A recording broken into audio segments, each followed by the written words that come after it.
नमस्कार, decoding 24x7 में आपका फिर से स्वागत है। मैं हूँ राकेश त्रिपाठी और आज मेरे साथ एक बार फिर से संदीप मिश्रा जी हैं।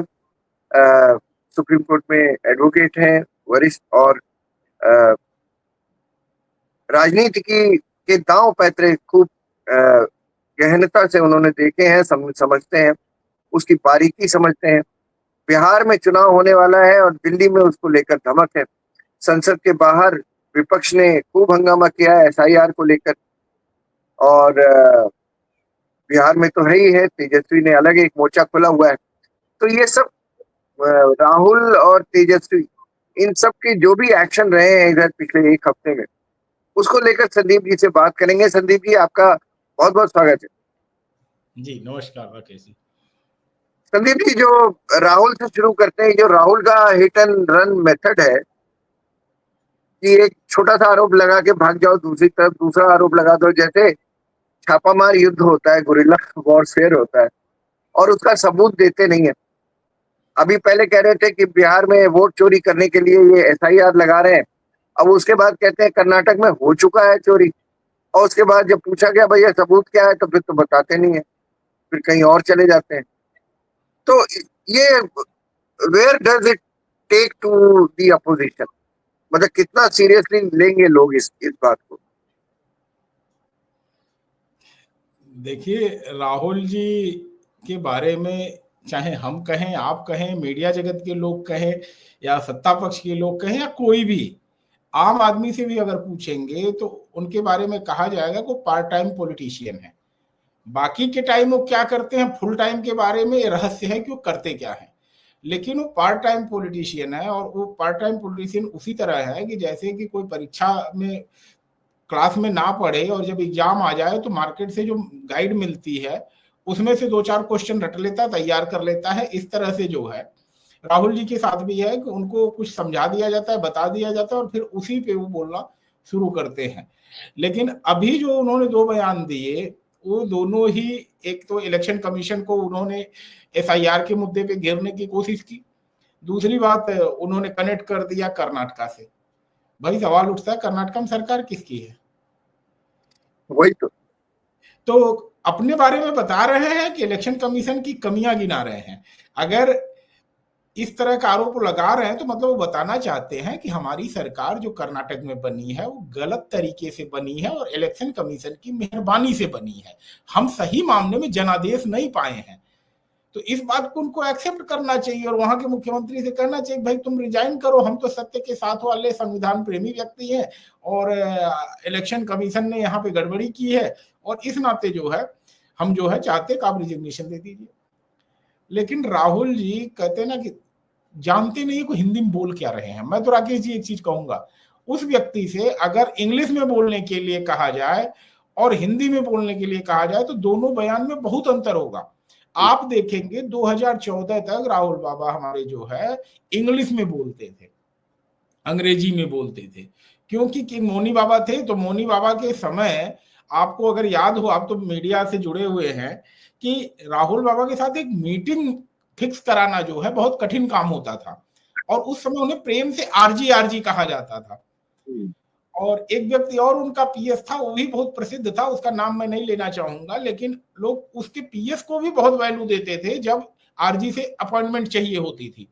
और उस समय आरजी जो है हिंदी नहीं बोलते थे। क्यों? क्योंकि इंग्लिश बोलते थे। इंग्लिश बोलने में क्या होता है, राहुल जी को पता होता है कि मैं क्या बोल रहा हूं, इसका मतलब क्या है, इसका कॉन्सिक्वेंसेज क्या है।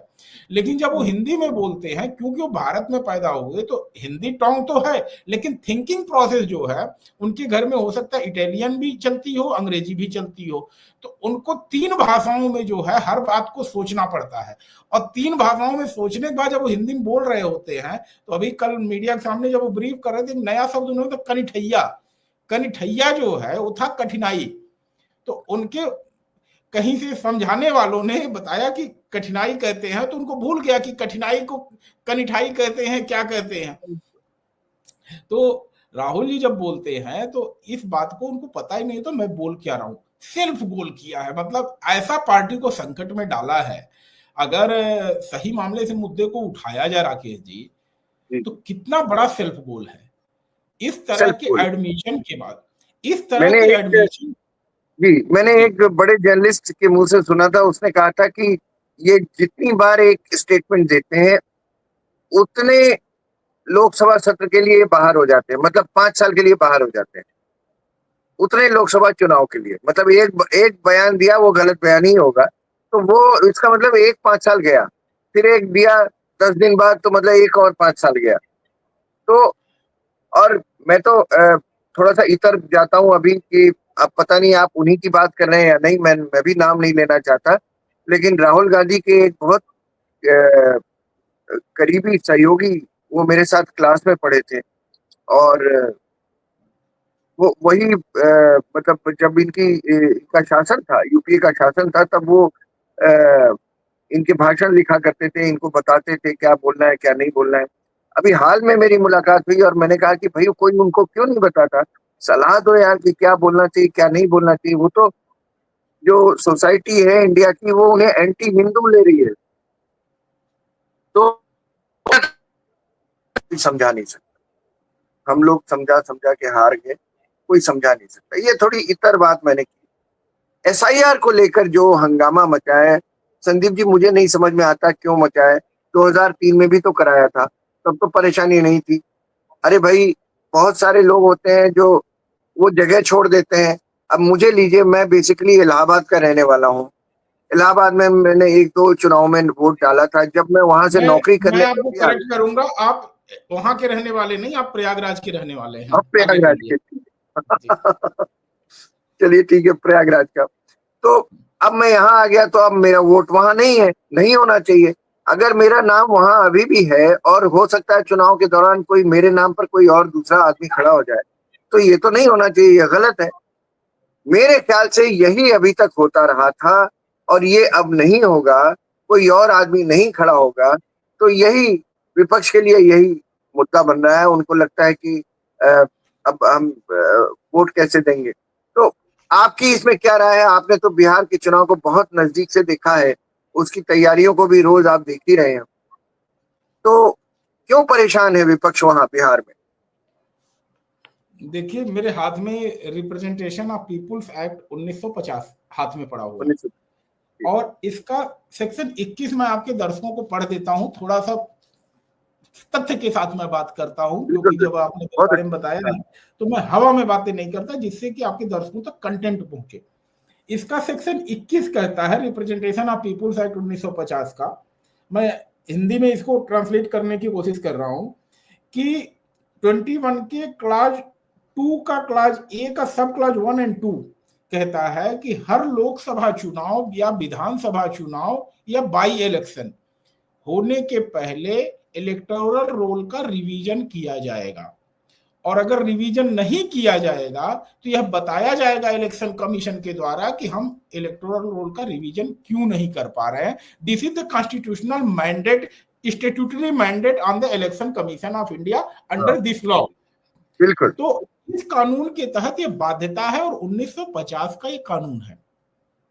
अभी तक क्या था, जैसे आप लोग जानते हैं कि टीएन सेशन के पहले किसी को पता भी नहीं था इलेक्शन कमीशन होता क्या है, और जब तक लोगों को नहीं पता था इलेक्शन कमीशन क्या होता है, तब तक एक सत्ता में एक ही पार्टी का शासन रहा, और उसको पूर्ण बहुमत मिलता रहा। तो निश्चित ही जब कोई कड़क प्रिंसिपल आ जाता है या कड़क टीचर आ जाता है, तो लोगों को पता चलता है सही मामले में कि स्कूल में शिक्षा की व्यवस्था कैसी थी और कैसी हो गई, या कैसी अपग्रेड हो रही है। और जब एक ही प्रिंसिपल जो कुछ नहीं करता है लगातार पड़ा हुआ है उसी कॉलेज में, तो वहां स्थिति क्या होती है। तो टीएन सेशन के आने के बाद लोगों को इलेक्शन कमीशन की पावर पता चली। दूसरी बात मैं कहूं, इस एसआईआर में हर साल होता है एसआईआर, लेकिन करने का तरीका क्या है। कहा गया कि आप इलेक्टोरल रोल रिवीजन करिए, तो 1000 में से पता चलता है जिम्मेदारी किसकी होती है, राकेश जी, लेखपाल की, नायब तहसीलदार की, या फिर ऐसे ग्राउंड लेवल पे काम करने वाले कर्मचारियों को। तो कुछ नहीं करते, करते क्या है कि 1000 में से 50 नाम काट दिया ऐसे रैंडमली, और उसके बाद भेज दिया कि रिवीजन हो गया। तो आप भी सुनते हैं, हर साल सुनने को आता है, गांव में कुछ ना कुछ लोग चिल्लाने वाले मिल जाते हैं, बताने वाले, अरे मेरा नाम कट बिल्कुल। गया, पता नहीं कैसे वोटर लिस्ट से नाम कट गया। जबकि सही प्रोसेस क्या है कि अगर नाम डिलीट होना है तो एक नोटिस वोटर को जाएगा, और उसको एक सुनवाई का मौका दिया जाएगा। ये सारी चीजें प्रोसेस हैं इलेक्शन कमीशन की, लेकिन उसका फॉलो नहीं होता था। ब्यूरोक्रेसी को आपको पता है कि डीएम या ये कहें कि आईएएस ऑफिसर्स ही इलेक्शन कमीशन की जिम्मेदारी उस समय चुनाव के समय निभाते हैं जो है। तो ऐसे में इसी तरह से रिवीजन होता था। अब जब इलेक्शन कमीशन इस चीज को कह रहा है कि मैं इस तरह की चीजों को बंद कर रहा हूं, हम बंद कर रहे हैं, और अब एक ऐसा प्रोसेस ला रहे हैं जो 100% डिजिटल हो, लेस टाइम कंज्यूमिंग हो, और लोगों को कहीं से भी कुछ कहने का मौका ना मिले, तो आप इस तरह के जो एसआईआर देख रहे हैं वह अभी जो पहले से चला आ रहा है, पिछले 60-70 साल से हिला हवाली के साथ चला आ रहा था, उसी को गहन तरीके से किया जा रहा है, जिसमें कि वह व्यक्ति जो मृत हो चुका है, वह व्यक्ति जो उस कॉन्स्टिट्यूएंसी में रहता ही नहीं है, वह व्यक्ति जो 3-4 साल 5 साल में कभी एक बार अपने तरफ आ रहा है और दूसरी जगह भी अपना घर बना चुका है, वहां वोटिंग का राइट पा चुका है, और थोड़ा सा स्पेलिंग में अंतर कर लिया, मेरा नाम संदीप कुमार अगर DEEP संदीप है, तो मैंने बेंगलोर में अगर मैं काम कर रहा हूँ SANDIP करके संदीप कुमार के नाम से वहां भी इलेक्शन आई कार्ड बनवा लिया है।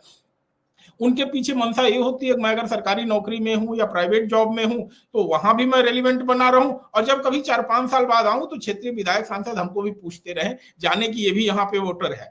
तो हकीकत तो सबको पता है कि इसका फर्जी वोट पड़ता है, भले रहता है। आपने भी सुना होगा कुछ लोग कहते हैं कि जब अपनी पार्टी को सपोर्ट करते हैं कह देते हैं अरे भाई डलवा लेना मेरा भी वोट, क्या करना है, आपको पता ही हम आपको सपोर्ट करते हैं। इस तरह की बातें लोग करते हैं।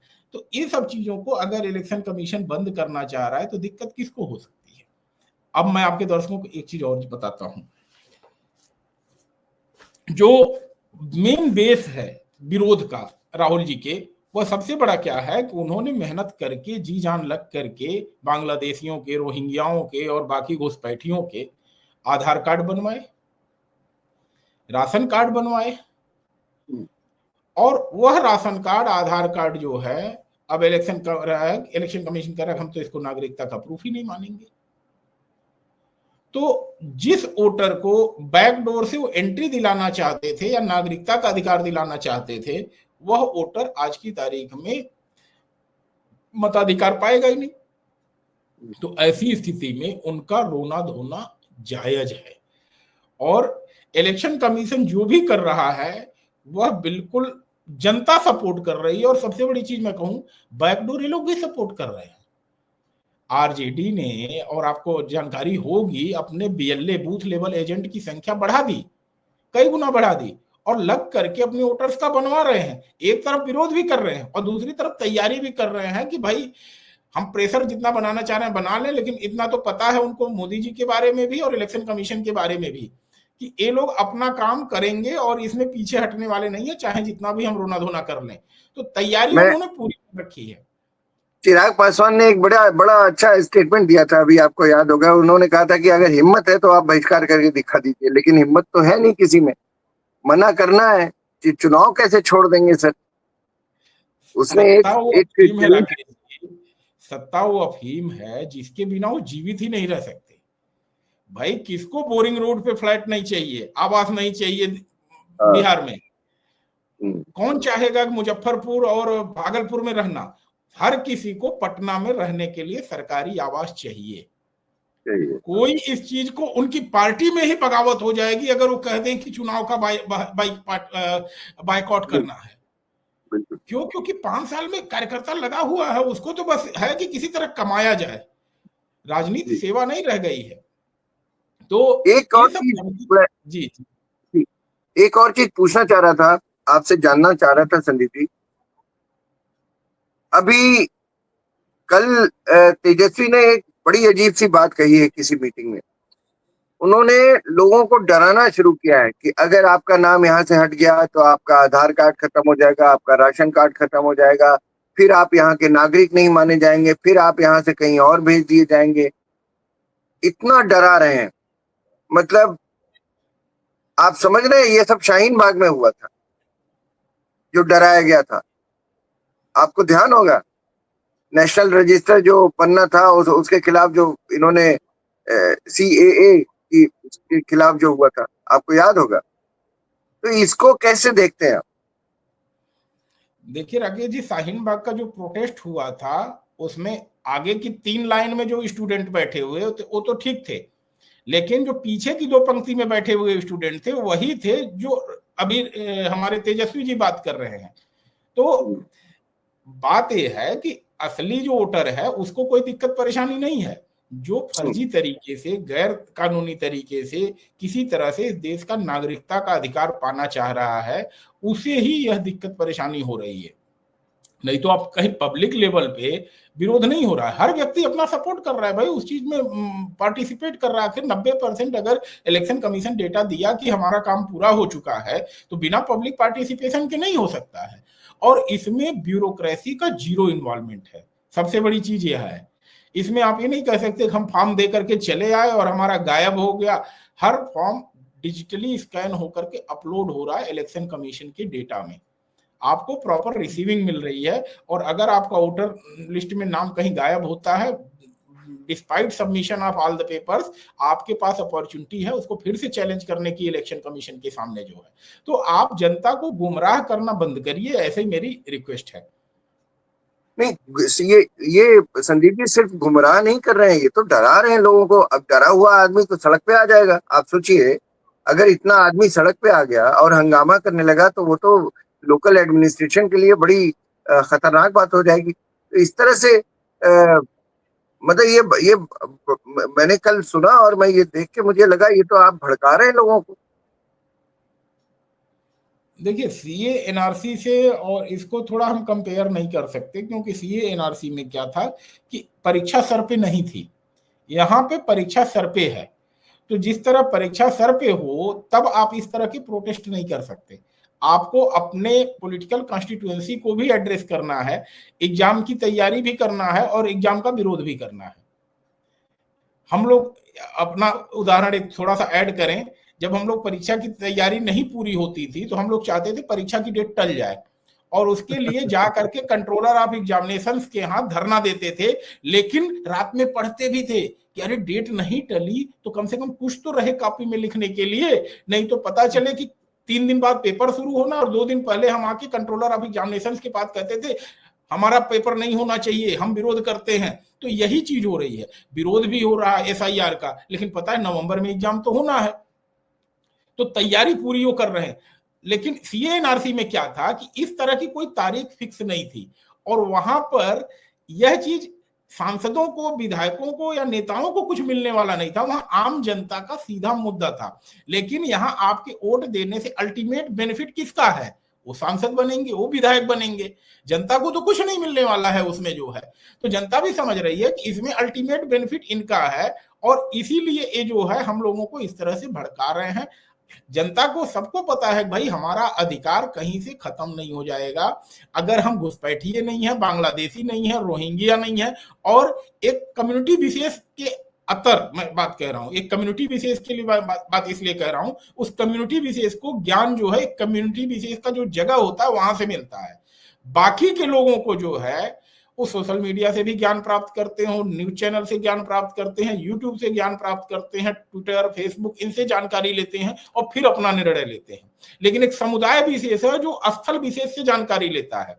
तो स्थल विशेष वाले तो चलो हो सकता है कि किसी तरह से इनकी बातों में आ जाए, लेकिन आम जो जनमानस है बिहार का, वह अपनी जानकारी इन सोर्सों से पता करके, पुख्ता करके तब फिर जो है विश्वास करता है। इस तरह के उनके बहकावे में आने वाला नहीं है। नहीं तो इसका विरोध भी जनता शुरू कर देती। जनता का कहीं विरोध नहीं है, पब्लिक का कहीं विरोध नहीं है, पब्लिक का 100% पार्टिसिपेशन है। और इन्होंने बड़ी चालाकी से जो बात रखी है, अभी मान लीजिए अगर इनका महागठबंधन अगर हार गया तो कहेंगे हमें बेईमानी कर दी हमारे साथ, इसलिए हम हार गए। और अगर जीत गए तो कहेंगे बेईमानी करने के बाद भी हम जीत गए, वरना तो बहुत वोटों से जीतते। मतलब इन्होंने एक ऐसी चाल चली है। तो खैर ये विपक्ष के तौर पर तो है, हर पार्टी करती है। लेकिन आप किस तरह से देखते हैं ये जो कदम है स्पेशल इन्वेस्टिगेटिव रिवीजन का, ये भारतीय लोकतंत्र में अगर इतना अच्छा, मैंने पहले किस तरह का हुआ है मुझे नहीं मालूम 2003 में, लेकिन अगर सघन हुआ है, बहुत अच्छे ढंग से हुआ, तो इसके बड़े रिजल्ट दिखने को मिलेंगे इस बार। पहली बात, 2 चीजें मैं इसमें कहूंगा। एक तो यह हर लोकसभा विधानसभा चुनाव के पहले होना चाहिए। दूसरे, मैं आपका वीडियो अगर इलेक्शन कमीशन तक पहुंचेगा तो कहूंगा कि पंचायत चुनाव में भी और नगर निकाय चुनाव में भी इसी चीज को कठोरता से लागू किया जाना चाहिए, क्योंकि अगर आप पता करेंगे तो पंचायत चुनाव में और नगर निकाय के चुनाव में क्या होता है कि एपिक भी नहीं होता है, केवल नाम होता है वोटर लिस्ट में, और वहां पे फोटो भी नहीं होती है आइडेंटिफाई करने के लिए। तो इस तरह से जो बोगस वोटिंग होती है उसको रोकने के लिए यह बहुत बड़ा कदम है, और मुझे पूरा विश्वास है और ऐसी सूचना भी है कि आने वाले सारे चुनावों में एफआईआर हर स्टेट में जो है इलेक्शन कमीशन लागू करेगा। दूसरी आपको बात मैं ध्यान जो होगा आपको ध्यान होगा संदीप जी, जब जब विपक्ष चुनाव हारता है, मतलब पिछले 11-12 साल की बात कर रहा हूँ, तो वो कहता है कि मशीन में गड़बड़ी थी, ईवीएम में इन्होंने कुछ कर दिया है, और इलेक्शन कमीशन कहता है आओ प्रूव करो, तो आते भी नहीं है। तो वो अपने लिए एक बैकग्राउंड तैयार करके रखते हैं, लेकिन वो हमें किस तरफ ले जाना चाहते हैं? वो कहते हैं बैलेट बॉक्स से हो, जैसे पहले होता था। आपको ध्यान होगा किस तरह बैलेट लूटे जाते थे, बूथ लूटे जाते थे। वो हमें एक दूसरे युग में ले जाना चाहते हैं, उस युग में ले जाना चाहते हैं जहां चुनाव का कोई मतलब नहीं है, जहां बाहुबल का कोई मतलब है। क्योंकि जितनी भी ये रीजनल पार्टीज हैं, समाजवादी पार्टी ले लीजिए, बीएसपी ले लीजिए, आरजेडी ले लीजिए, ये तो बाहुबल से ही जीतते थे ना पहले। इनका तो ये जितने एलिमेंट है ये तो इसी तरह से जीतते थे। तो इनको लगता है कि शायद पीछे वाले प्रोसेस में चले जाए तो हम जीत जाए। आप इसको किस तरह से देखते हैं कि इतने सब के बावजूद ऐसे समय में, जबकि हमारा इलेक्शन कमीशन दुनिया के बहुत सारे दूसरे देशों में ट्रेनिंग देने जाता है, हमारे लोग ट्रेनिंग देने जाते हैं कि इतने बड़े देश का इलेक्शन कराने वाला एक कमीशन जो है, तो आप कैसे देखते हैं चुनाव आयोग की भूमिका को? देखिए राकेश जी, एक बहुत ही गंभीर बात मैं कहने जा रहा हूँ। जैसा मैंने टीएन सेशन साहब का नाम लिया, जैसा मैंने एसआईआर का नाम लिया, उसी तरह एक तीसरी बात मैं कहने जा रहा हूँ कि इलेक्शन कमीशन को अपनी पावर्स का एहसास कराना पड़ेगा। बिल्कुल सही कह। तो क्योंकि अगर देश में लोकतंत्र की सही जिम्मेदारी अगर किसी के ऊपर है तो वह भारत निर्वाचन आयोग के ऊपर है। हम बांग्लादेश से इतर, श्रीलंका से इतर, पाकिस्तान से इतर इसीलिए हैं कि हमारे पास एक निष्पक्ष भारत निर्वाचन आयोग है। इस भारत निर्वाचन आयोग के चलते ही आप सत्ता में कितने भी पावरफुल हो, 10 साल से भले बने हो, लेकिन एक व्यक्ति जो है अचानक से पूरा तख्ता पलट हो जाता है, यही कहें जनता अपने मैंडेट को बदल देती है। तो ब्लडलेस रिवॉल्यूशन, रक्तहीन क्रांति अगर करवा सकता है तो निष्पक्ष निर्वाचन आयोग ही करवा सकता है। अब बात आती है कि जिस तरह से निर्वाचन आयोग के ऊपर आरोप लग रहे हैं, निर्वाचन आयोग को इस शक्ति का एहसास करते हुए लोगों को या पॉलिटिकल पार्टीज को और नॉन पॉलिटिकल पार्टीज को, सभी को इस बात को एहसास कराना चाहिए कि अगर आप लोकतांत्रिक प्रक्रिया के प्रति घृणा पैदा कराएंगे या आप ऐसी संस्था पर अटैक करेंगे जो कि एक संवैधानिक संस्था है जिसके ऊपर जिम्मेदारी है लोकतंत्र को बचाने की, तो आपको हम जो है अपनी शक्ति का एहसास कराएंगे। और सबसे बड़ी शक्ति इलेक्शन कमीशन की क्या है? पार्टियों को रजिस्टर करने की, पार्टियों को रिकॉग्नाइज करने की। अगर कोई भी व्यक्ति इस तरह के आरोप लगाता है जिसमें इलेक्शन कमीशन की निष्पक्षता पे सवाल उठाया जा रहा है, तो इलेक्शन कमीशन को इनको शो कॉज नोटिस जारी करके बुलाना चाहिए और पूछना चाहिए कि आपका रिकॉग्निशन क्यों न सस्पेंड कर दिया जाए 6 महीने के लिए, क्योंकि आप देश की लोकतांत्रिक प्रक्रिया के प्रति समाज में और मतदाताओं के बीच जो है दुराव और दुर्भावना प्रचारित कर रहे हैं। और अगर आप पॉलिटिकल पार्टी नहीं है तो भी आपको क्यों ना 6 महीने के लिए किसी तरह से पॉलिटिकल प्रोसेस में हिस्सा लेने से रोक दिया जाए। इस तरह का प्रोसेस इलेक्शन कमीशन को जितने जल्दी करेगा, इलेक्शन कमीशन अपना सम्मान बचा पाएगा। नहीं तो इस तरह की चीजें जो आरोप प्रत्यारोप लग रहे हैं, अगर इसको छूट दिया जाएगा तो अंतर्राष्ट्रीय स्तर पे भी हमारी प्रतिष्ठा को खंडित करने का काम करेंगे। हो सकता है कल को यूरोप में बैठ करके 4 अपने फेवर वाले मीडिया चैनलों को बैठा करके कहें कि भारत में तो इलेक्शन कमीशन सत्ता पक्ष की गुलामी करता है जी, इस तरह का बयान आ जाएगा अगर आप देखेंगे।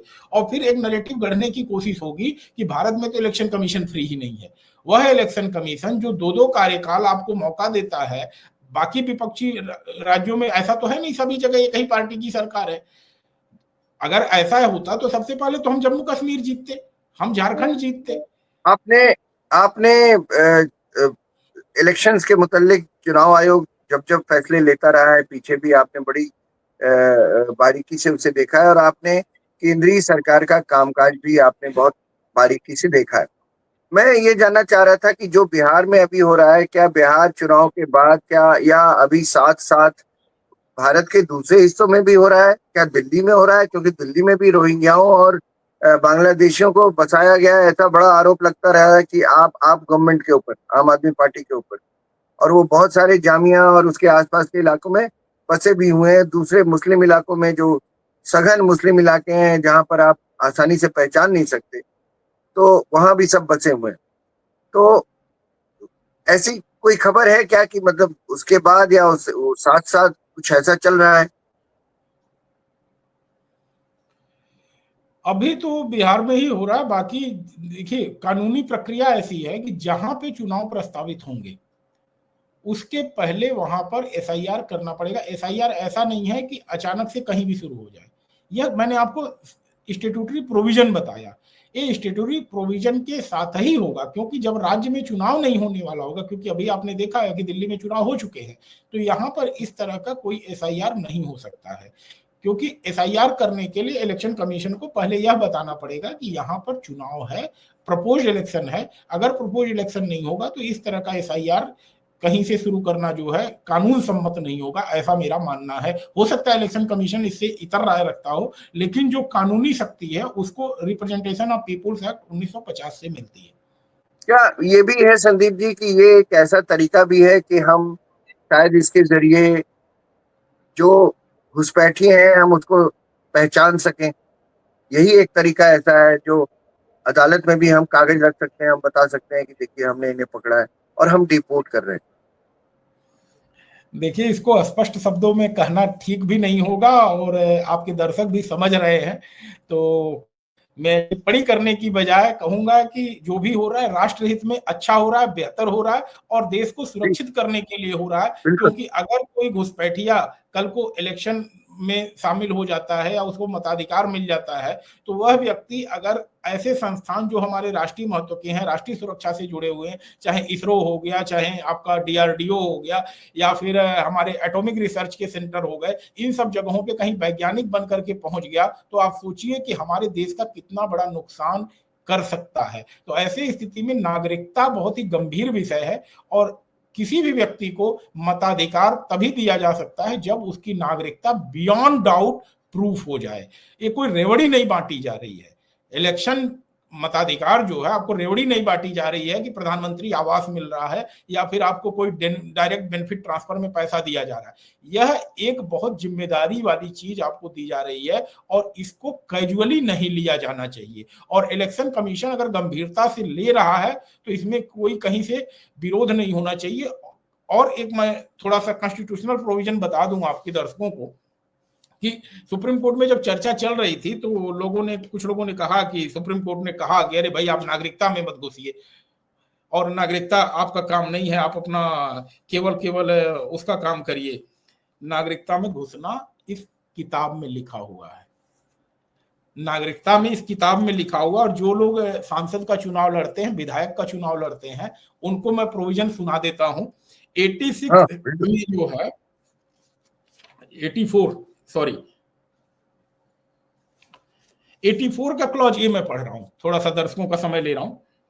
ए person shall not be qualified to be chosen in parliament और उसे is a citizen of India and makes and subscribes before some person authorized in that behalf by the election commission an oath or affirmation according to the form set up for the purpose in the third schedule। इसका मतलब क्या हुआ कि जब कोई व्यक्ति चुनाव लड़ना चाहता है तो उसको इलेक्शन कमीशन के द्वारा अधिकृत व्यक्ति के सामने खड़े होकर के यह कहना पड़ता है शपथ पर कि हाँ मैं भारत का नागरिक हूं। तो भैया जब तुम भारत का नागरिक इलेक्शन कमीशन के सामने कहोगे तभी तुम्हारा फॉर्म सबमिट होगा। तो वह इलेक्शन कमीशन क्या जांच नहीं करेगा कि तुम भारत के नागरिक हो कि नहीं हो? कि ऐसे भी कोई भी रोहिंग्या बांग्लादेशी आकर के कह देगा इलेक्शन कमीशन के सामने। तो this is the mandate under 84 clause A of the constitution of India कि आपको सबसे पहले इलेक्शन कमीशन के पहले आके कहना पड़ेगा कि हम भारत के नागरिक हैं। एक तो चीज और भी है, नागरिकता, एक चीज और भी है संदीप जी, जैसे एसआईआर कर रहे हैं हम, एसआईआर से हमें ये पता चल जाएगा ना कि कौन भारत का नागरिक है, जो वोटर लिस्ट में है कौन भारत का नागरिक है। अभी तो ये भी पता चल गया कि इलेक्शन कमीशन का एक स्टेटमेंट आया था कि उसमें बहुत सारे रोहिंग्या और बांग्लादेशी हैं बिहार, लेकिन इससे ये पता चल जाता है कि एक्चुअली वोटर कौन है। तो चुनाव आयोग का और काम क्या है? चुनाव आयोग तो वो चौकीदार है जो ये चुनाव करा रहा है और सिर्फ भारत के ही वोटर जो है उसमें वोट कर पाए। तो उसका तो सबसे बड़ा काम ये है, सबसे बड़ा काम, जो बेशक 20-25 साल में एक बार होता हो, लेकिन मुझे तो लगता है ये हर 10 साल में होना चाहिए। और जब चुनाव नहीं हो रहा हो तब होना चाहिए, क्योंकि तब अफरा तफरी नहीं मचेगी।